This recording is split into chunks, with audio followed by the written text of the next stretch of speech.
Samahan nyo nga pala kami ng kapatid ko na si Tanggoy dahil naisipan naming mag food trip dito sa may riverside sa Montalban. Saktong-sakto nga pala yung aya ni Tanggoy na mag food trip dahil parehas kaming hindi pa kumakain. Kaya samahan nyo nga pala kami sa mga mangyayari sa vlog na to. Papasok na nga pala ako neto ng trabaho nang sinabi niya sa akin na sasabay daw siya sa akin. Pupunta raw siya sa may riverside para maggala. Saktong-sakto naman dahil madadaanan ko lang yon papasok. Kaya bumiyahin na nga pala kami neto. At pagdating nga namin ng San Jose ay lumiko na kami rito sa kaliwa papunta sa may riverside. Napakaganda nga pala pumunta rito kapag gabi dahil napakaraming makakainan dito. Perfect na perfect para sa mga gustong mag food trip. Meron nga rin pala ritong peryahan kung saan pwede kang maglaro ng mga games at sumakay sa mga rides. Tuwing bare months nga lang pala nagkakaroon ng maraming mga kainan dito. Marami ring nagtitinda ng mga gamit saktong-sakto sa Pasko. Kaya pumunta na nga pala kayo rito hanggat bare months pa. At dahil nga hindi na makapasok yung motor sa loob kaya bumalik na lang kami rito sa may tulay kung saan nakahanap kami ng makakainan ng siomai rice. Pares sana yung gusto namin kaso hindi na kami pumasok doon sa may loob dahil baka malate na ako sa trabaho. Ayos na rin naman dahil napaka-solid ng siomai rice na tinda rito. Sa halagang 10 pesos lang ay meron ka ng napakalaki at napakasarap na siomai.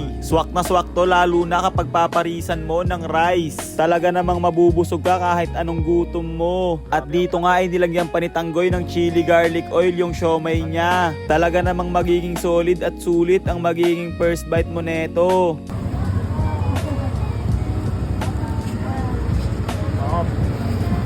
Siyempre, tinikman ko na rin neto yung siomai rice ko. Yummy.